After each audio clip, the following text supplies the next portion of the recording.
নাম কুহি, গাঁৱত ঘৰ। নদী পুখুৰীত বৰশী বাই ভাল পাওঁ।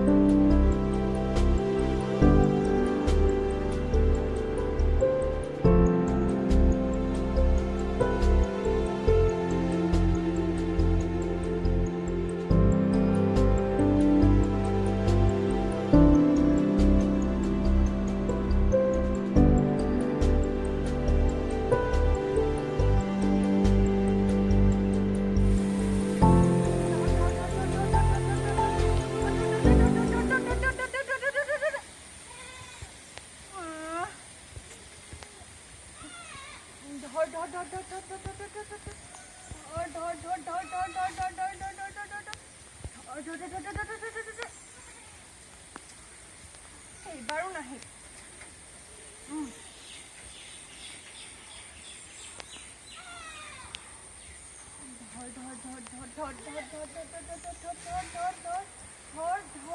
গাঁৱৰ পথাৰ, বৰষুণ, নদী, গছ-গছনি এইবোৰ মোৰ সংগী।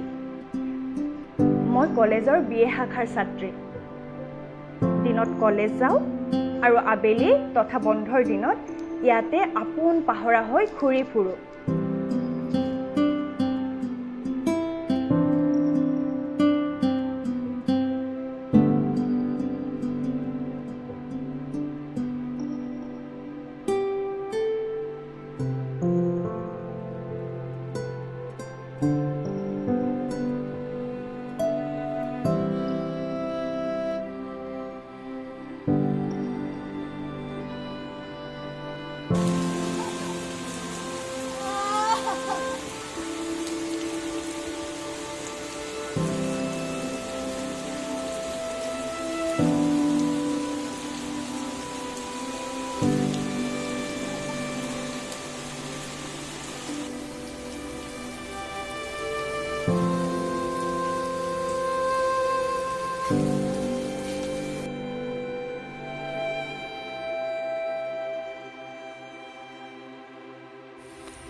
দেউতাই বজাৰত শাক-পাচলি বিক্ৰী কৰে।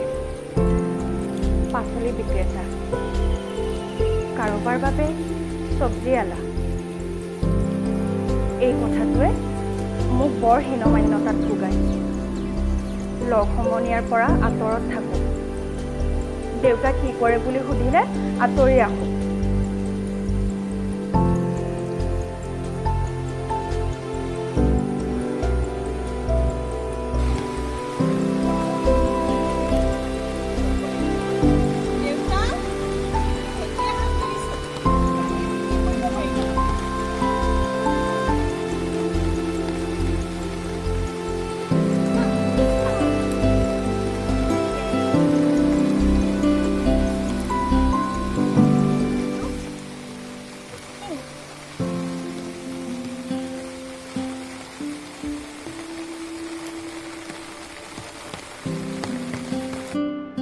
কলেজত ছাৰে ফিলচফি পঢ়ায়।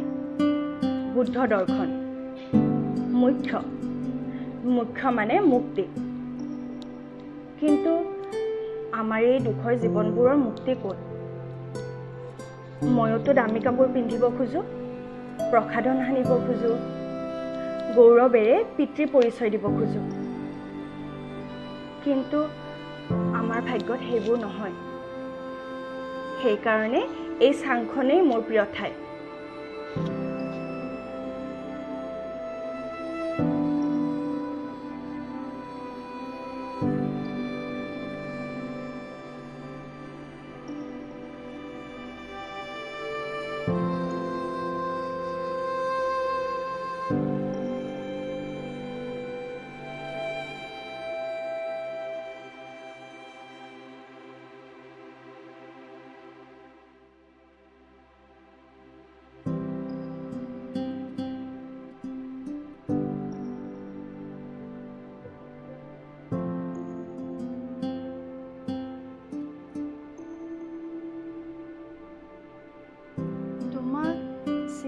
নাই।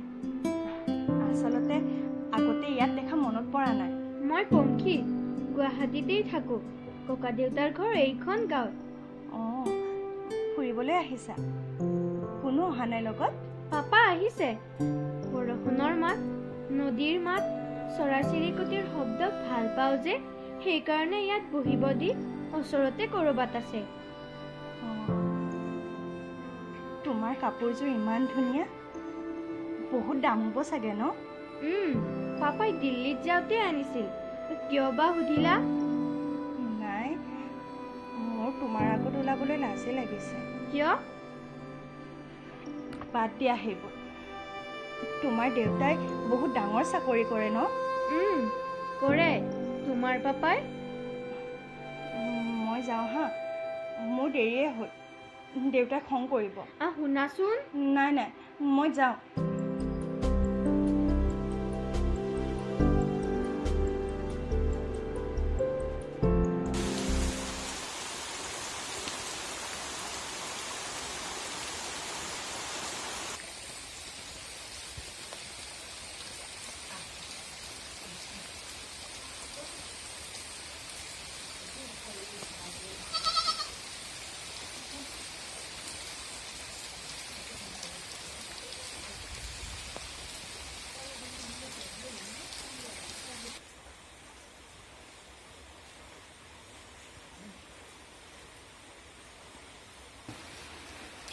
ভাগ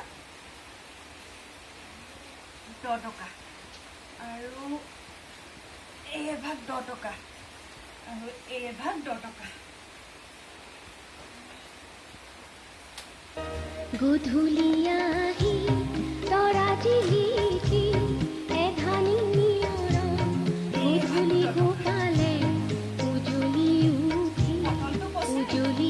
উঠি জোনৰে পানী চৈ ঘাটতে চাপি চিকুনে তোমাৰে মই চবখিনি ঠিক কৰি থৈ দিছো, তুমি এবাৰ চাই ল'বা। মন্তি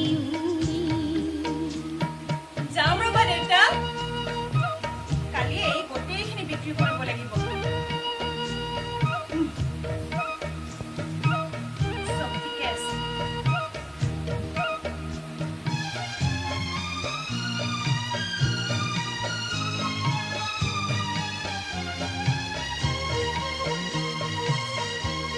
জোনা কৰে ৰাগি বতাহত বিয়পি ফুলৰে পাহিতে তোমাৰে হাঁহিছি দেখা যেন লাগি।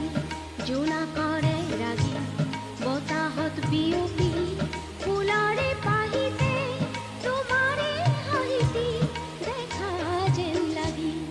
জোনৰে পানী চৈ ঘাটতে চাপি।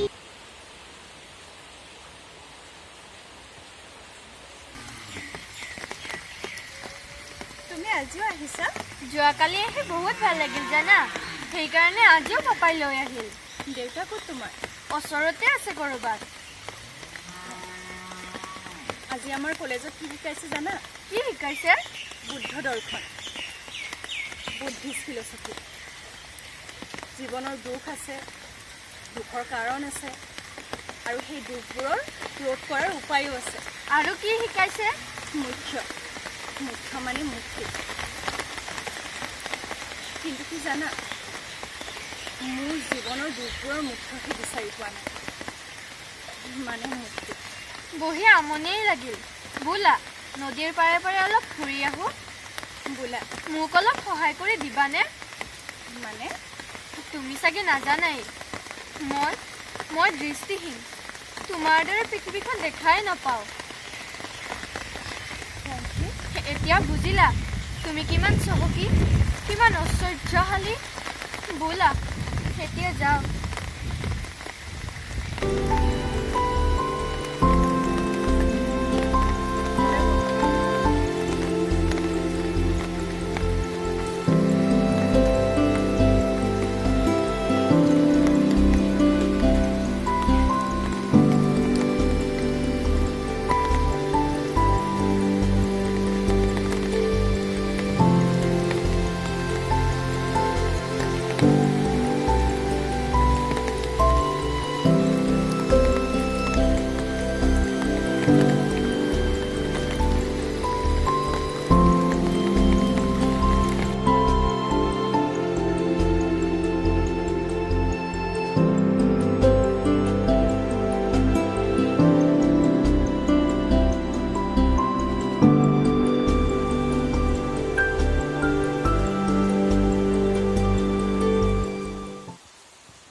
বংশীয়ে মোক জীৱনৰ ডাঙৰ পাঠ এটা পঢ়াই গ'ল। মই বিচাৰি থকা মুখৰ সন্ধান এতিয়াহে পাইছোঁ। এতিয়া আৰু মোৰ কোনো হীনমান্যতা নাই।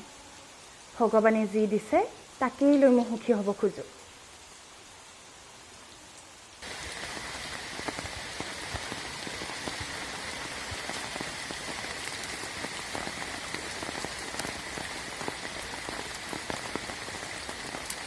ভণ্টি শুনাচোন, এই মোহন কাকতিৰ ঘৰ কোনফালে? আপুনি শুনিবলৈ গৈ থাকক, এটা চাৰিআলি পাব। সেই চাৰিআলিৰ কাষতে এখন দোকান আছে। দোকানৰ গাতে লাগি থকা ঘৰটোৱে তেখেতৰ। তুমি পঢ়ি আছা? হয়, BA পঢ়ি আছোঁ।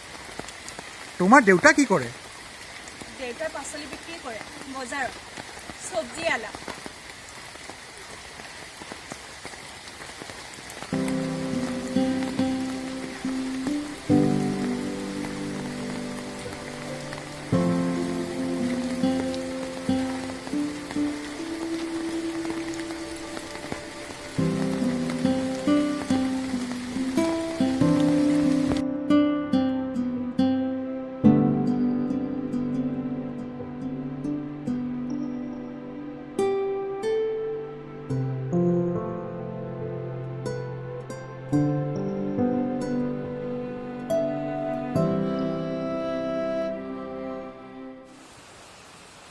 নমস্কাৰ, আশা কৰোঁ আপোনালোক সকলোৱে কুশলে আছে।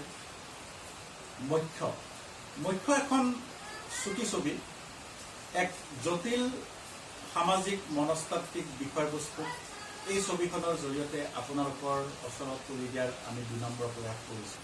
বিষাক্ত ভাইৰাছৰ প্ৰভাৱত আমি এক জটিল সন্দিক্ষণৰ মাজেৰে সময়বোৰ পাৰ কৰিছোঁ। কিন্তু এই জটিল সময়ৰ মাজতো আমি আমাৰ সৃষ্টিকৰ্মক ৰুদ্ধ হ'বলৈ দিয়া নাই। বিভিন্ন সামাজিক মাধ্যমৰ জৰিয়তে আমি আমাৰ সৃষ্টিকৰ্মক আপোনালোকৰ ওচৰত তুলি দিয়াৰ বিনম্ৰ প্ৰয়াস কৰিছোঁ। মক্ষও তেনে এক প্ৰয়াস। যদি আপোনালোকে সহৃদয়তাৰে মক্ষক আঁকোৱালি লয়, আমি আমাৰ শ্ৰম সাৰ্থক হোৱা বুলি ভাবোঁ। আশা কৰোঁ আপোনালোক সকলোৱে মক্ষ চুটি ছবিখনক মৰমেৰে আঁকোৱালি ল'ব। ধন্যবাদ।